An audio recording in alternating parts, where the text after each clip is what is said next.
Failed IVF बहुत देखे हैं, बहुत सुनते हैं। कई बार आईवीएफ में ये हर आए दिन हमें समस्या का सामना करना पड़ता है, क्योंकि आईवीएफ 100% विश्व में कहीं नहीं है। तो क्या करेंगे हम इस फेल्ड आईवीएफ के बाद? बिल्कुल हार नहीं मानेंगे। जिंदगी इसी का नाम है, निराशा और आशा, हार और जीत, दो पहलू हैं उसी एक सिक्के के। तो आईवीएफ में भी ये दो पहलू हैं कि आईवीएफ फेल भी हो सकता है, आईवीएफ सक्सेसफुल भी हो सकता है। लेकिन क्या एक बार आईवीएफ फेल होने के बाद निराश होना चाहिए? बिल्कुल भी नहीं।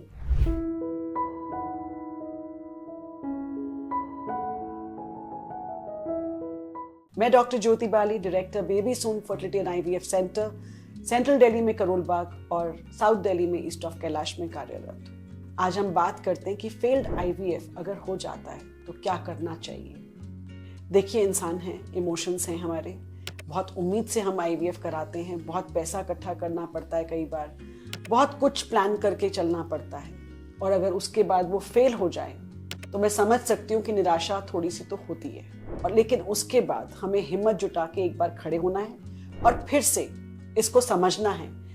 हमने जब आईवीएफ शुरू किया था, डॉक्टर हमने चूज किया, क्लिनिक हमने चूज की, फेथ रखिए, दोबारा जाइए, डिस्कस कीजिए। आपके डॉक्टर को पूरा मालूम है कि स्टिमुलेशन में क्या हुआ था, लाइनिंग कैसी थी, एग क्वालिटी कैसी थी, स्पर्म क्वालिटी कैसी थी, और एंडोमेट्रियम लाइनिंग यानी बच्चेदानी की परत कैसी थी। सारी जानकारी उनके पास है। एक आईवीएफ साइकिल होने के बाद और फेल होने के बाद पूरा रिकॉर्ड वो जानते हैं। उन्हें अच्छे से मालूम है कि इसमें क्या कारण हो सकता है फेल होने का। और कई बार कोई कारण नहीं भी अगर मिलता है, सब कुछ बहुत अच्छा था, तो ये महज एक चांस हो सकता है, क्योंकि आईवीएफ 50 to 60% ही रिजल्ट है पर एम्ब्रियो ट्रांसफर। तो सबसे पहले तो जो जानकारी आपके पास होनी चाहिए वो ये है कि जब आपका आईवीएफ हुआ था जिस भी क्लिनिक में, आपके कितने एम्ब्रियोज बने थे।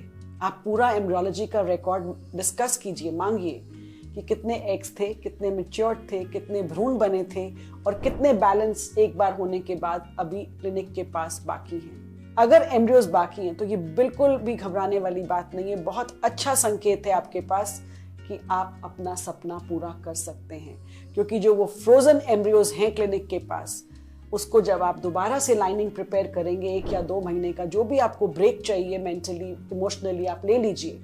उसके बाद हिम्मत जुटाइए और सिर्फ आपको कुछ गोलियों पे और 3-4 अल्ट्रासाउंड्स पे आपकी लाइनिंग यानी बच्चेदानी की परत तैयार की जाएगी, और दोबारा से ये प्रोसीजर सिर्फ ट्रांसफर का यानी बिना एनेस्थीसिया के एम्ब्रियोज ट्रांसफर ओपीडी में कर दिए जाते हैं। It's an OPD process. आप जाएंगे और करवा के वापस उसी समय घर आ सकते हैं 2 घंटे में। तो ये प्रोसेस बहुत डिफिकल्ट नहीं है एम्ब्रियो ट्रांसफर का। आपको पिकअप दोबारा नहीं कराना, उतने इंजेक्शंस दोबारा नहीं लेने हैं, बेहोशी की दवा नहीं लेनी है। तो ये एम्ब्रियो ट्रांसफर जो है बहुत सरल प्रोसेस है। तो आप इसको दोबारा करवाइए और दोबारा से आपका रिजल्ट 50 से 60% का है प्रेग्नेंट होने का।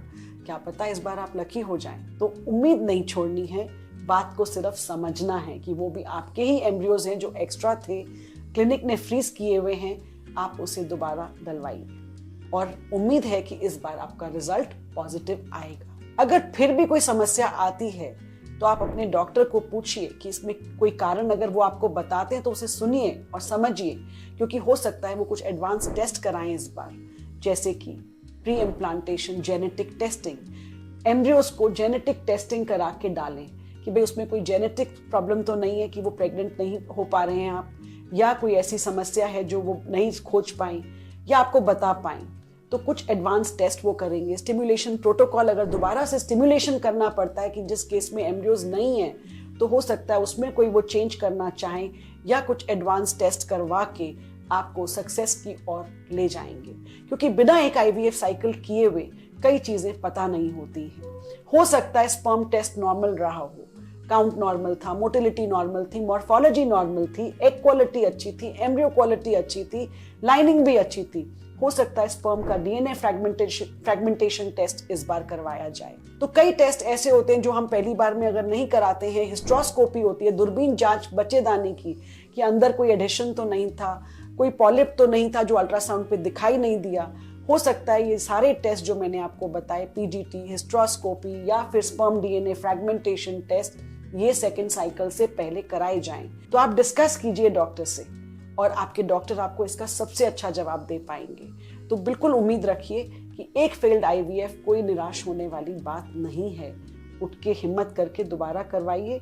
अगर फ्रोजन एम्ब्रियोज हैं तो और सरल है, और अगर नहीं बैलेंस है तो दोबारा से स्टिमुलेशन भी आप करा सकते हैं। घबराइए मत, फेल्ड आईवीएफ भी एक दिन सक्सेसफुल हो जाता है। तो मैं सोचती हूँ कि ये जानकारी आपके लिए उपयुक्त रही होगी, फायदेमंद रही होगी। फिर भी कोई और सवाल है एक फेल्ड आईवीएफ के बाद तो आप कमेंट्स में लिख सकते हैं, नीचे दिए गए नंबरों पे संपर्क कर सकते हैं। इस चैनल को सब्सक्राइब कर लीजिए। Baby soon fertility and IVF centre, Karol Bagh और सेंट्रल दिल्ली में और साउथ दिल्ली में east of Kailash. Doctor Jyoti Bali, धन्यवाद।